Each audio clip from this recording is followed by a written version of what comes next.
Oi, tudo bom? Pai do Senhor a todos. E hoje eu vim falar sobre um pequeno estudo que eu fiz bem rápido aqui, né? Tive a ajuda da internet e tal. E basicamente eu vim falar especificamente do capítulo 6 e versículo 6 de Apocalipse, né? O capítulo 6, versículo 6, né? E eu vou ler aqui e depois eu vou explicar bem melhor para vocês. Aí ele fala aqui, ó, no versículo 6 de Gênesis, ó, de Apocalipse, né? Do capítulo 6. E ouvi uma voz no meio dos quatro animais que dizia: uma medida de trigo por um dinheiro e 3 medidas de cevada por um dinheiro. Mas não danifiques o azeite e o vinho. Olha que loucura, né, gente?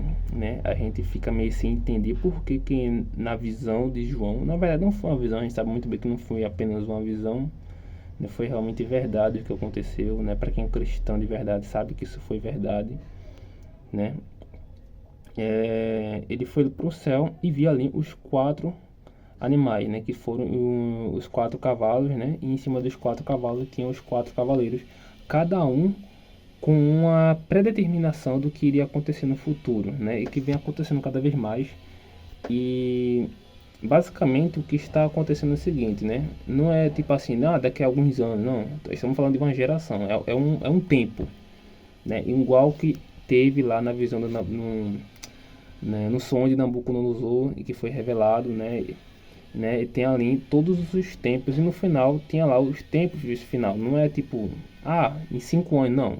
Então falando basicamente de alguns séculos, né? De alguns tempos. Não é algo certo, mas que vai acontecer no futuro, em que vai existir uma época em que vai ficar muito difícil. E o que acontece quando uma época fica muito difícil? Revoluções, né? Então, com certeza vai ver, o ser humano ele vai tentar de alguma forma arrumar uma desculpa para, né?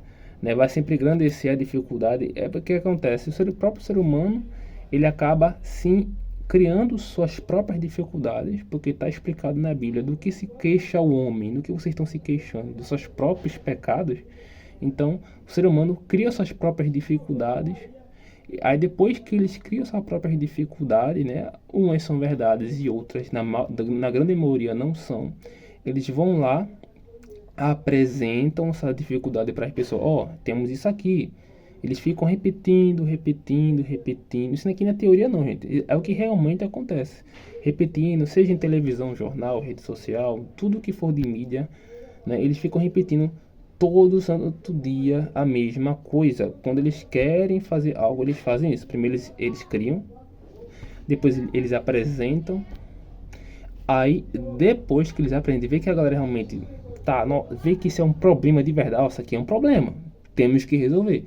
E é aí que eles vêm com, né, como se diz, com a solução para esse problema, que na verdade é o que eles querem fazer, né? A gente costuma falar eles, mas eles quem? Né? O próprio ser humano em si faz isso, né? E a gente sabe muito bem quem é cristão, como eu sempre estou dizendo, quem é cristão de verdade sabe quem está falando, do inimigo, o nosso rival, o nosso adversário, que Deus fala na Bíblia, né? É o nosso Satanás, ele é o nosso rival, é ele ele é o orquestrador. Quem acaba tocando nos instrumentos é a gente, mas quem está orquestrando tudo isso é o Satanás. Então, voltando para esse versículo, eu acabei falando isso tudo para vocês entenderem que esse versículo, sim, é uma questão que a pessoa acaba dizendo, não, é um significado que quer dizer que a pessoa está fraca na fé, não sei o que. Pode até ser, gente. A Bíblia ela não é algo certo, não é como um livro de um ser humano, por exemplo, que acaba, quer dizer isso aqui, quer dizer isso aqui, outro. Não.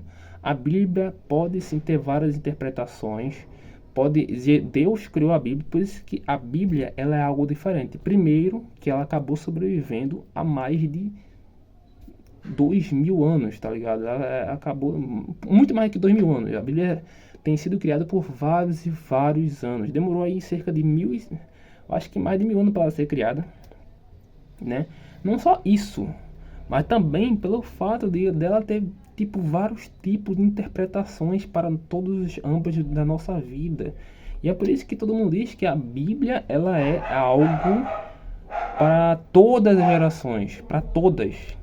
Então, quando a pessoa diz que o Apocalipse foi para aquela época lá em Roma que teve ali uma grande perseguição, sim, você está certo. Mas Apocalipse, ao mesmo tempo em que aconteceu algo no passado, também pode acontecer no futuro. Então, ele serve para o passado, presente e futuro. É por isso que a Bíblia é tão fantástica, por causa disso. Porque não foi feita por homens, foi feita por Deus. Isso é uma grande prova de que Deus existe, porque a Bíblia é algo extraordinário. Então, voltando, existia uma moeda. Antes que eu realmente tente explicar, vocês têm que entender o que aconteceu na época, o que estava acontecendo por volta naquela época. Depois da morte de Cristo, né, começou a crescer um grande ódio perante os cristãos, né? Um grande ódio. E este ódio começou a crescer mais ainda, começou a se multiplicar mais ainda perante os cristãos, né? O ódio dos grandes imperadores, de pessoas normais também que não é cristão,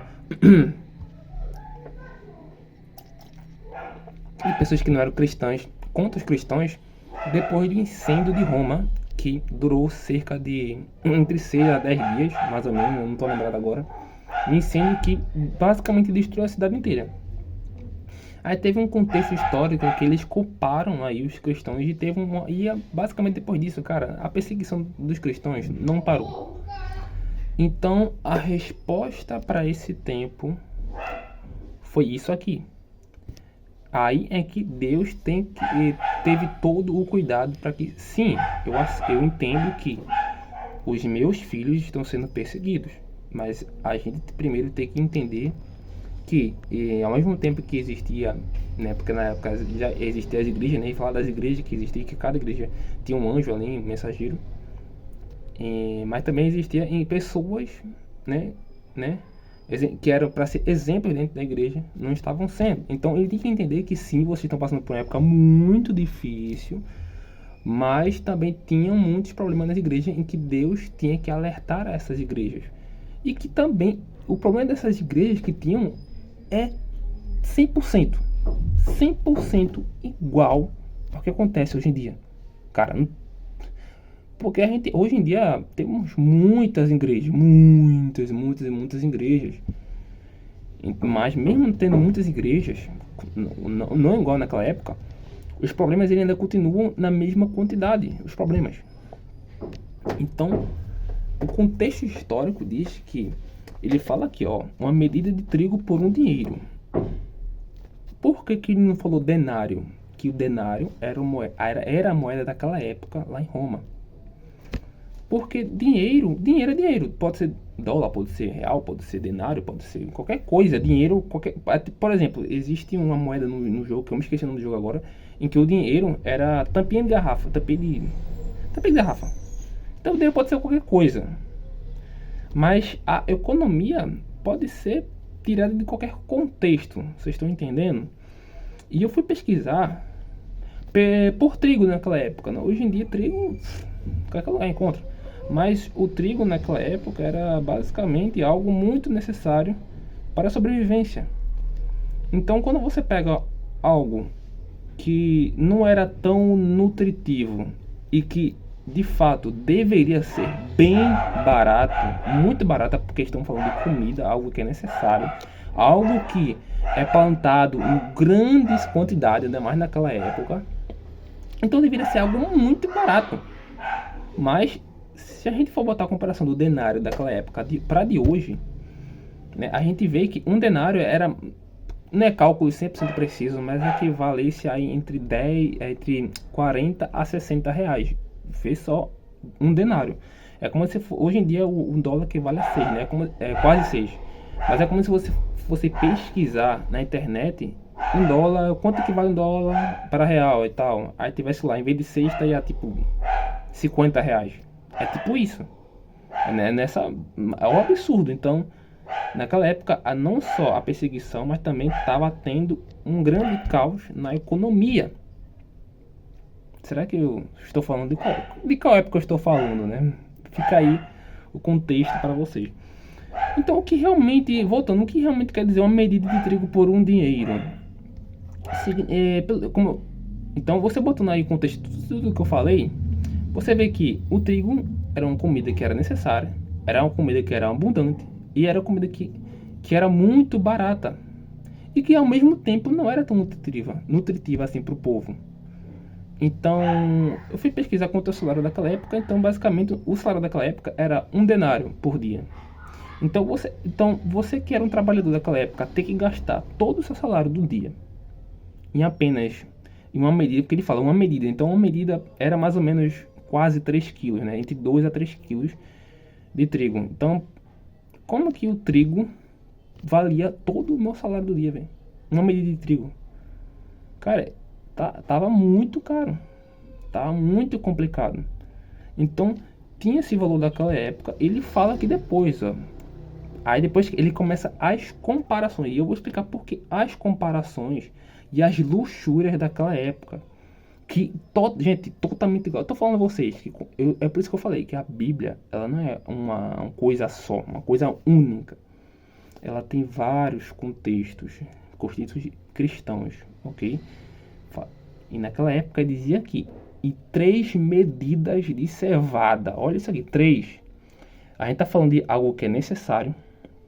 A gente tá falando de algo que, além de ser necessário, não era tipo, não tinha um valor tão nutritivo como, por exemplo, frutas, né? Que não era tão nutritivo e que era muito abundante. Que o trigo era muito abundante, né? E a gente faz a comparação para a cevada, que era cerveja, vinho, cerveja, né? Para cerveja mesmo. E você vê que com 1 denário você poderia comprar 3 medidas de cevada. E fazendo comparação lógica do estudo, bibliografia e tal, uma medida de cevada equivalia a mais ou menos uns 8 litros. Então você, com um salário do dia que você trabalhava e tal, você ganhava 1 denário, você podia comprar 24 litros, mais ou menos, 24 litros de cevada. Para você ver a comparação exorbitante. Porque que algo que era para ser mais importante é mais caro, né? Para algo que, tipo assim, não dá em nada. Tipo, não é necessário. Cevada não é necessário. E é daí que vem, sim, a luxúria. Porque se você for comparar, eu não sei qual o preço da cerveja hoje em dia, mas eu me lembro bem que um litrão era R$6, né? Se você fosse trocar e tal. Eu não sei, eu não entendo nada disso, né? Só sei que quando eu vi aquele preço, caramba, um litro. Tipo, uma coca, tá bom que coca não é o melhor exemplo, né? Mas uma coca tava R$10, nossa, assim, 8 no canto, enquanto o litro da cerveja era 5, R$6. Bem mais barato, né? Então você vê, e olha que assim, não tá tão diferente assim os preços, mas mesmo assim, né, velho? E a galera realmente, é uma coisa da gente perguntar para hoje em dia, pra um bêbado, né? Você prefere um copo de água ou um copo de cerveja? Sabe o que ele vai escolher? A luxúria daquela época tava nessa medida extrema em que as pessoas davam mais valor para a cerveja do que algo que era realmente necessário. Aí ele fala, mas não danifiques o azeite e o vinho. Essa parte aqui realmente não entendi, né? Basicamente acho que ele quer falar sobre a luxúria daquela época do azeite e o vinho. Realmente não entendi. Mas basicamente é esse o contexto, né? E o que eu quero dizer é o seguinte, em que vai existir uma época em que vai ficar muito difícil a economia, né? Muita gente poderia dizer, não, vai ter uma grande tribulação e tal, Deus falou que vai acontecer, que Deus vê o futuro. Mas muita gente talvez lá no fundo acaba confundindo que é Deus que faz isso, né? É Deus que fez isso. Não, gente.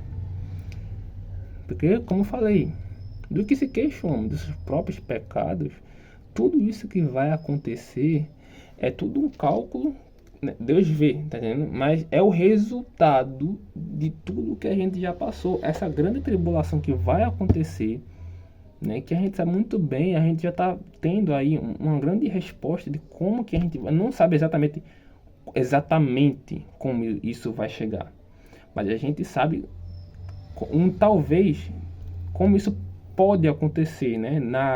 Como a gente vai chegar na parte da grande tribulação. Vocês estão entendendo? Então, você percebe que, né, o contexto bíblico sim fala daquela época, né, em que pode ser comparado para o que está acontecendo hoje. Muitas coisas estão acontecendo hoje, e muitas coisas que são mais exorbitantes ainda vai acontecer futuramente. Tem muita coisa que ainda vai acontecer futuramente, né, e que faz parte da grande tribulação, entendeu? Então a gente tem que estar muito atento a isso, ok?